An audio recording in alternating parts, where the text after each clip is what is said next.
Hey guys, my name is Aarnav. And my name is Gaurav, and welcome back to Wall Street on Westheimer.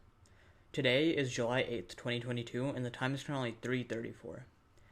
The S&P 500 is currently at 3,899.38, down 3 points from its opening, and the Dow is at 31,338.15 and is down 46 points for a total of down 15.15%.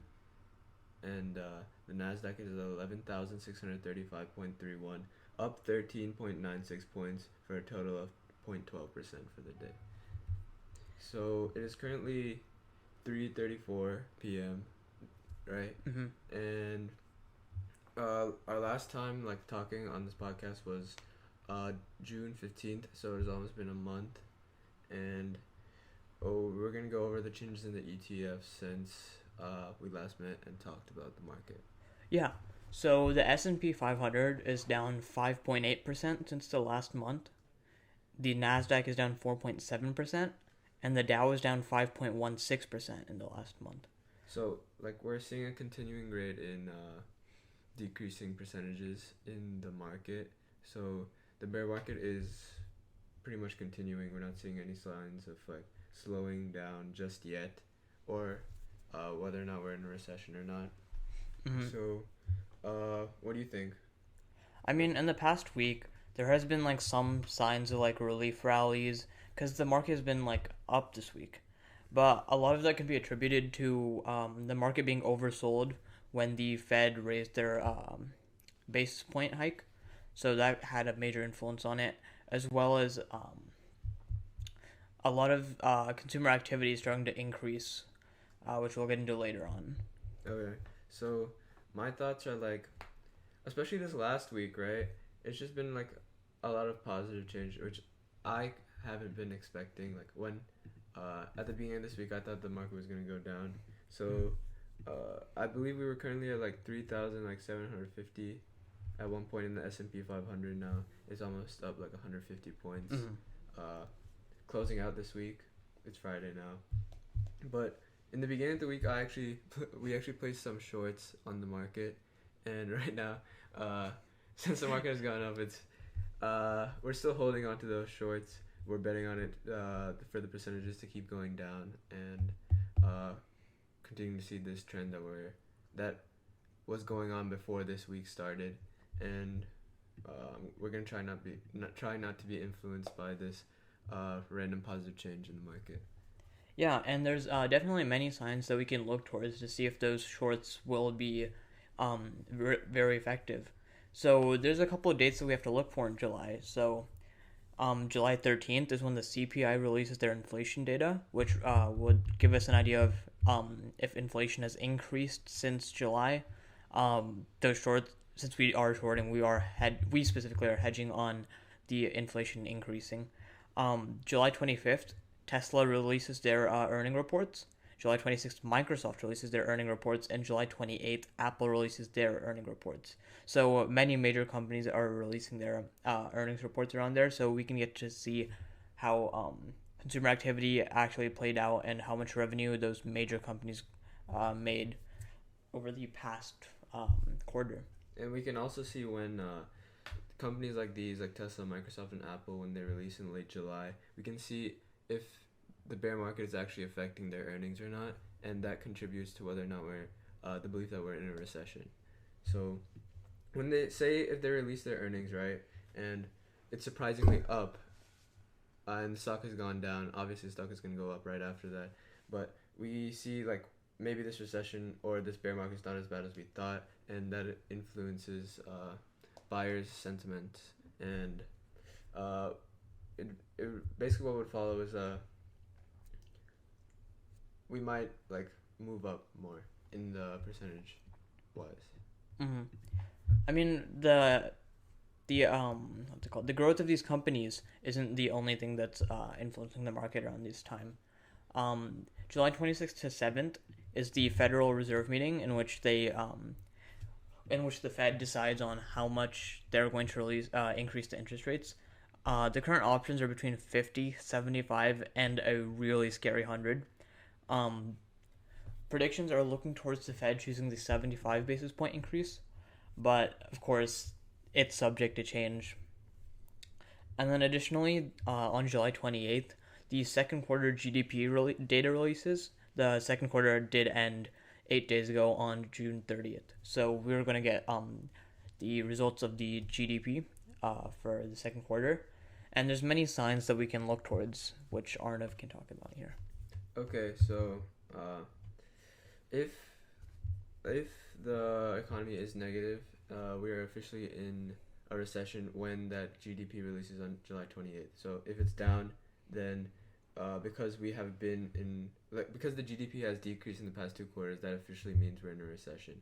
So quarter one GDP was a negative 1.6, and quarter two GDP projected by Goldman Sachs is a 0.7 decrease, which is cut down from a 1.9 increase.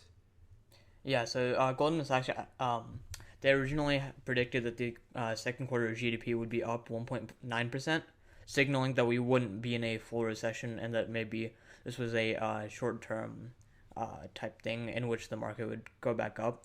But recently they changed their expectations to a 0.7% decrease.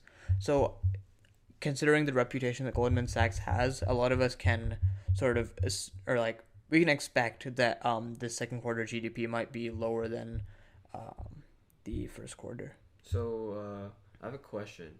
So this original projection that Goldman Sachs had on a 1.9 increase, like when did they project that? Was that right after the quarter one? Like we can look that up right now. Because like I want to see like when they like what changed. Why did they change it? Like they probably continued seeing like a downturn, but like when did they make their original prediction?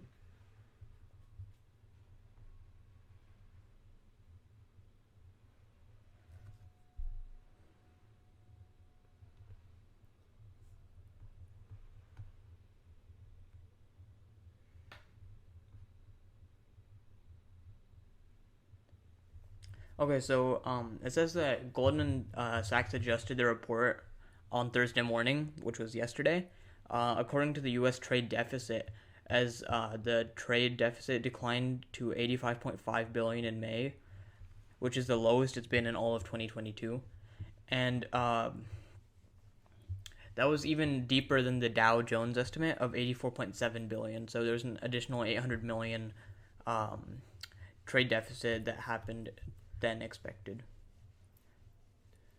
So, additionally, Wells Fargo economists said that they expect a more aggressive Fed policy to step up the timeline for a moderate recession starting soon, and this is going to last a year. And the Fed meeting is in the 26th to 27th. Mm-hmm. So, what are your predictions on that? Do you think it's going to be like a same like basis point increase like as last time, or do you think they're going to step it up a notch? I personally predict that it's going to stay the same as last time at the 75 basis point level. I mean, I've seen that consumer activity has mostly stayed the same or maybe increased. A lot of people I know, including myself, have not changed our buying practices, and for some, it might have even increased or decreased according to the person. Yeah, no, I don't think I've changed anything, or my family's changed anything. I don't think so. So that might give the Fed like more reason to keep their 75 basis point and like do it again on July 26th to the 27th. And we all know what that means is that stocks will fall for a bit, housing market will decrease. Basically, every single market will decrease for a bit. But when this Fed did the first time, it actually rebounded for a bit. Like if I pull up the chart right now, S&P 500. Yeah, no, I definitely noticed that. During the meeting, as soon as they announced the basis point increase, there was a short moment of time right after that announcement where the market was surging. I'm pretty sure it went up close to 2% for most major stocks at a point of time. Yeah, it was around the 15th, right? Because that's when our last meeting was. Yeah. So 15th, from the 10th to the 15th, it dropped around 150, 170 points, and then following that, the next few days, it at one point moved up around 80 points. But then we basically like recovered. Okay, we're basically where we were in June 10th, 5 days before the last Fed meeting. So I do think the market's gonna fall a little bit more before they meet on the 26th to the 27th. So following that, if it follows the same pattern, a 75 basis point hike, maybe around, if this fell from 900 to 750, we could see similar projections, so 150 points, and we'd be at 3,600 maybe at one point, and then till a rebound. That's what I think. I mean, the 75 basis point increase for this time as well, no matter what, it would heavily discourage a lot of trading, because a lot of marginal trading would be further taxed and looked down upon with the increased basis point increase, or with the increase in basis points. So I feel like no matter what the change is here, realistically the market will continue to drop, and that might push us towards the recession that many of us have been expecting. But then again, there's a lot of factors we need to consider over just the singular basis point increase. Yep. So what I want to talk about is we covered what a recession officially is, which is the GDP being down for 2 straight quarters. So going into this, July 28th is the day that officially decides if we're in a recession, like economically, numbers wise. But right now I don't see anything going on saying that we're in a recession, like consumer sentiment wise. Like everyone seems to be going to malls. July 4th was packed, right? I know you went to the mall. I stayed at home. So did you see anything like any less levels, or did you actually see more levels when you went there? Because like looking like with like going in person, seeing like the levels of how many consumers are actually out there is important too. I mean, relatively, I thought that the people at the mall were there was fewer people at the mall, but that could have just been due to like continued COVID concerns, because at the beginning of 2022 there was an increase in Omicron cases, COVID cases, stuff like that. So those heightened levels of concerns might have still prevented some people from going in person to the mall. Additionally, like during the digital age, there's a lot of e-commerce going on, and the growth of e-commerce might have also stimulated a smaller population that actually went. Yeah, I just bought online. I didn't go to the mall. But what were you saying? Wait. You were saying something before. Wait, I forgot what you were saying. Like the COVID concerns? Oh yeah, COVID concerns. I don't think COVID concerns have to do anything with it, cause we're in Texas, pretty Republican state, so not much.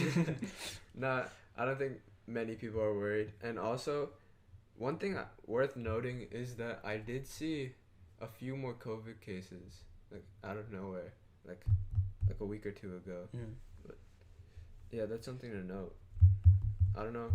Wait, actually, let's check it out. COVID cases recently. There was a small spike, actually, on July 7th. That was yesterday. So yeah, there's definitely been noticeable like random surges in COVID. It's definitely not over. Yeah, like, okay, like a month ago, it was around, exactly a month ago, June 8th, 7,000 new cases. But then a month later, July 7th, which was yesterday, 11,000 new cases. So that's like almost a 50% increase. And this is for a reporting by the New York Times, and I believe it probably is U.S. Yeah, United States. Okay. Oh wait, no, this is just Texas, I think. Yeah, I mean, regardless, we can conclude pretty easily that COVID concerns are still like, they still do have an impact. With a lot of economic activity right now, and something that shows me that there might not be a full-on recession is that there's been a consecutive like increase in jobs created. Just last month there was 372,000 jobs created, and that actually surpassed the Wall Street prediction and the Dow prediction, where the job creation was expected to be only 250,000. That's 122,000 job surplus over the predicted amount, which is close to like 50% increase, which is pretty drastic if you ask me. Yeah, and you would think in a recession jobs would be lost, but they're actually beating predictions that the market had. So that's pretty weird. Like, do you think the GDP is gonna be down? I personally think that the GDP might still be slightly down, just because I mean Goldman Sachs has like their own algorithms for computing like how exactly the GDP is going to be relative to other quarters, and so I trust Goldman Sachs. But additionally, like my in-person experience going shopping and everywhere, there's just been like collectively less people. They're getting discouraged by gas prices. I know they are dropping now, but like gas prices are still high. Yeah, prices for many consumers for many consumer products are still high. So I don't know. I have my bets hedged on the quarter two GDP being like less than the quarter one. Yeah, I mean, the Goldman Sachs prediction was pretty recent. It happened to be July 7th, which is just yesterday. So, there must have been something that made them change their original prediction. So, that's a good base to go off of. So, I am also going to follow with Goldman Sachs on the GDP being down for this past quarter. Mm-hmm. Additionally, I personally want the quarter two GDP to decrease because, in my opinion, whenever I do analyze some of these stocks, like Amazon, okay, well, Amazon's a bad example because their free cash flow is usually spent on investing back into themselves, so they're trying to improve as a company. But whenever you do try to analyze Amazon, a lot of their numbers just aren't like good quantities. Their price to earnings ratio and price to sales ratio really signify that a lot of these stocks are still heavily overpriced.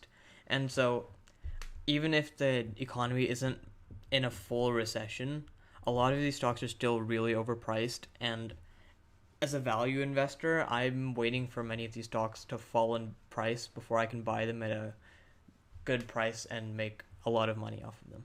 So I also have one more thing to add. Like the past year and a half, I've been looking. Like when I first got into it, I read that a good P&E ratio would be 20 to 1, I think. Mm-hmm.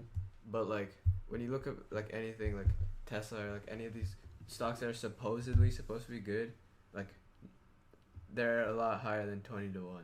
So that like ratio, like to me when I first started, seemed like kind of useless and not accurate because almost everything was overpriced and like you couldn't go off of such a simple ratio like a P&E ratio or beginner ratio to evaluate stocks and decide of whether or not they were overpriced or priced. Because like even when Tesla was like an 80 to 1 P&E ratio, it would still go up, which according to the P&E ratio it's overvalued. So why is it still going up? Like that made no sense to me as a beginner investor. So I kind of like didn't follow. I stopped following the P&E ratio because like everything was like overpriced.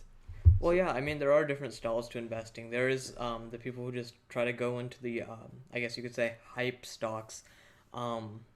So whenever they see a stock majorly climbing, because Tesla at that point of time was a huge climber. 2021, I wanted to, let me double check on that. Tesla.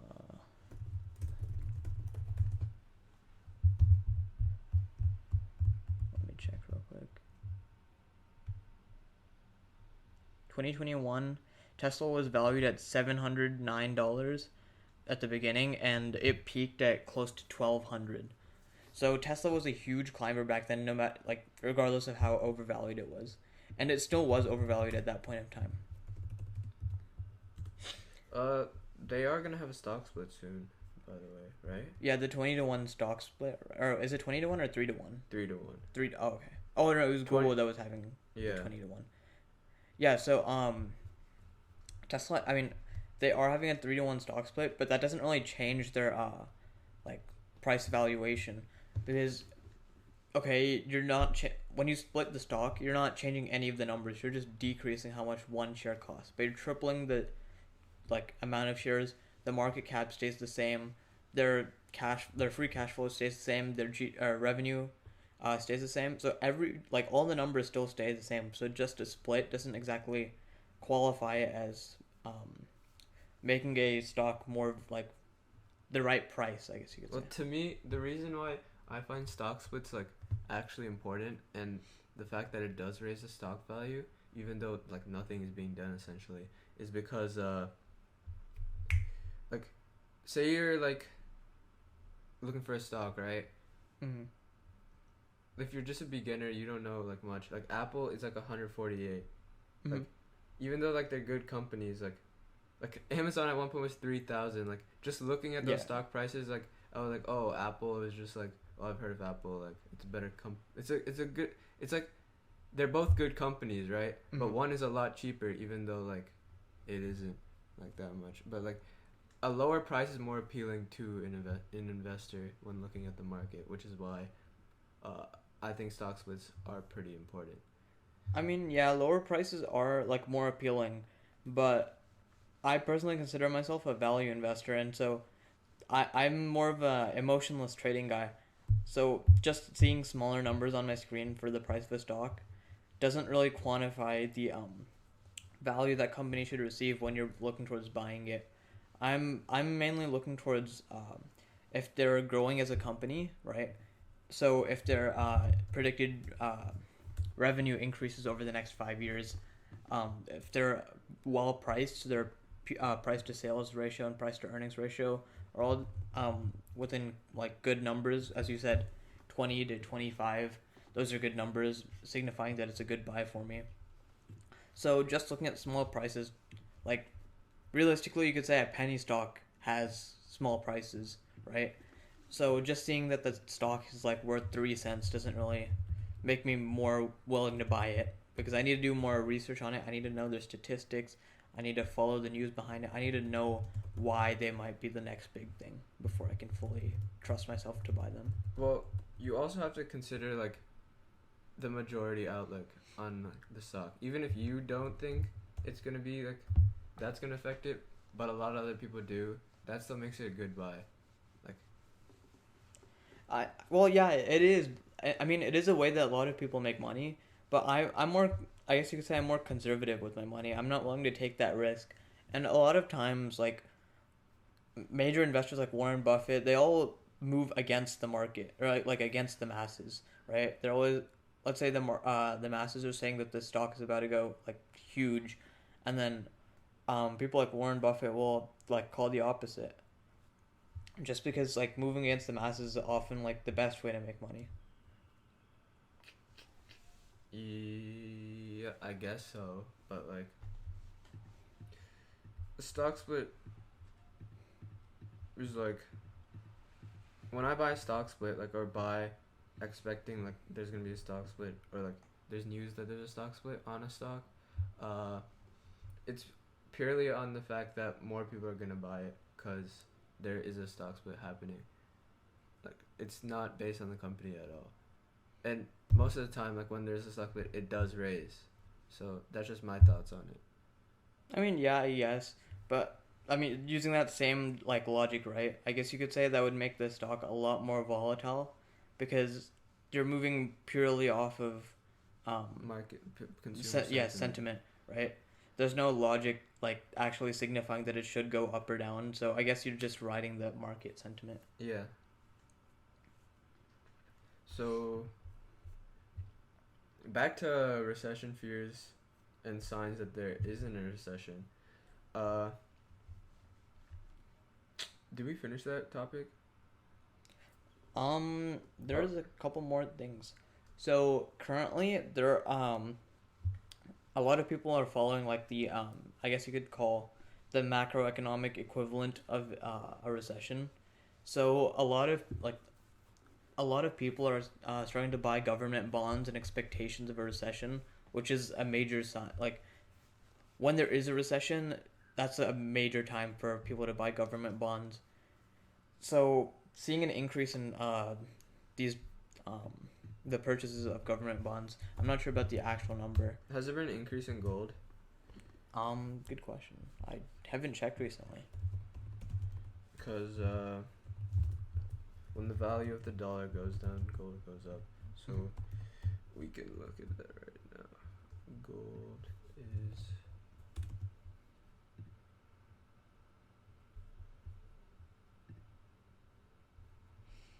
is currently looks down. Is this wrong?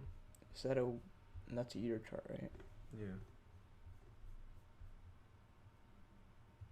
Oh, that is from March though, right? Because in the since the, I guess you could call it the beginning of the recession, when stocks started to initially dip a year ago, gold has been gold was at its prime at that point. Yeah, its peak was around April. Yeah, mid-April. It was at 25. Now it's at 17. So it's actually down 7% today. Oh no, year to date. It's down 0.41% today. But yeah, the significant, or there is at least a significant increase in purchase of government bonds, which leads me to believe that there might be a recession. But then again, there's signals that can point at either way. So, moving on to the topic of gas prices, recently they have been dropping a lot. The past 24 days, prices have been falling, which is good outlook for consumers because the past couple of months, prices have soared. I don't remember how much Texas gas prices were, but now it's $5 a gallon, I believe. Do you know? Because I did not pay attention. Yeah, I haven't been paying attention. I did not pay attention before, but now I have been, and now it's low 5. I mean, as far as my memory goes, prior to before I knew that the market was starting to decline, I believe gas prices were around $2 to $3. Yeah, I remember 3. Yeah, low 3s or high 2s. So yeah, it's dropping, and it actually dropped 3.1 cents overnight, which is the biggest one-day drop since 2008, December 2008. And in 2008, everyone knows what happened then. Yep. There was the last big recession. We're not counting COVID recession. That was 2 months. Mm-hmm. But the economic recession of 2008, and that's the biggest one-day drop since that year. And one more thing to include is that economists say gas prices falling signals a recession fear by the consumers, but like we discussed earlier, not much has been changing on the consumer side, so confused on why gas prices are falling. Maybe we'll see, or we can establish that on July 28th when the GDP data gets released. Mm-hmm. So that covers gas prices. We're probably going to see that continue to fall, especially if July 28th the Goldman Sachs prediction is right and there has dropped for the quarter 2. So keep following that. And there's we have an update on the housing market last time. So last time we discussed that the correction was still correction started after the 75 basis point hike, right, which increased mortgage rates. And I have some data here. So since December, mortgage rates have pretty much almost doubled, around 6%. The highest they've also been since 2008. 2008 is a pretty important year right now. So as you can see, a lot of comparing statistics wise, gas prices, mortgage rates since 2008. And this is because the Federal Reserve has been trying to control inflation, which is why mortgage rates have been increasing. So to compare mortgage rates from one point and how much they've increased, to display it properly, in January a buyer would have paid $2,100 a month in principal and interest to take a $500K loan. Today that same loan would be $800 more a month, which basically means that you're getting less room for a house, but you're paying more a month. So, which is why correction is inevitable, right? Gas prices, not gas prices, housing prices have to fall to match the market. So, Gaurav, you want to talk about prices? Yeah, so prices are unlikely to like go straight down, but there are signs that the like it might slowly like start to decrease. In the 4 week period from June 26th, the median asking price for newly listed homes has been down 1.5% from its all-time high. On average, 6.5% of listings drop their prices each week. So overall, we can conclude that like there are cracks forming in the bubble for the real estate market. Um, we should start to expect housing prices to slowly decrease as we progress with the recession, if it does occur, um, economically at least. But yeah, there's many like heavy signs showing that the real estate market will be on the decrease. So, short term wise, market's gonna be pretty volatile, according to Dr. Fairweather, which I'm guessing is an economist, right? I already looked it up. So, he says that the short term, there's gonna be a lot of volatility in the economy because of this. Home prices might fall between now and next spring, which is a pretty big gap. So wait until next March to see if Dr. Fairweather is right. And long-term outlook is still quite strong. So I'm not sure what he means there. I think he's hinting at prices staying the same, long-term wise. Yeah. But short-term wise, he's expecting next spring for it to fall but recover after that. I mean, yeah, that does make sense because the average recession, as we covered last time, was usually like 8 months to a year. Mm-hmm. So the long-term outlook should still remain the same if the time range is within a year of this spring to next spring. So I definitely agree with his evaluation. But what I'm confused is the past 2 years has been a bubble, right? Mm-hmm. So right now isn't really what the prices should be at an equal value. So, which is why it's called a correction, right? Mm-hmm. Yeah. So maybe I don't get what he's saying, that the home prices will fall and then, which is technically a correction, which is what we're calling this right now. Yeah. And then rise back up. So then what's the point of the correction happening? Why is it called a correction? Shouldn't it just be a recession? I mean, looking at it from the like macroeconomic side of it, right? You would consider the long-term outlook like leading it back to the equilibrium price, Mm-hmm. which in this case would be when the price of the housing is worth like the exact amount, or like I guess you could say the average amount that it should be. And since we have been currently looking at an overpriced market, right, with the correction it's gonna fall back down, right, Mm-hmm. and with the recession it's gonna go like further than the equilibrium price, and then the long-term outlook is saying that it should rise back up to what the equilibrium price is. Maybe, but that's interesting. At least that's my take on it. I'm not 100% sure. We'd have to ask him himself what he means, but I don't think we're getting that opportunity anytime soon. Okay, I think that concludes the second episode of Wall Street on Westheimer. My name's Aarnav. My name's Gaurav. And thank you guys for tuning in. Yep. And be sure to tune in for the next episode where we report back on the second GDP reports, the Federal Reserve meeting, and any other major economic news we've happened to find. Yeah. Well, thank you for listening. Bye, guys.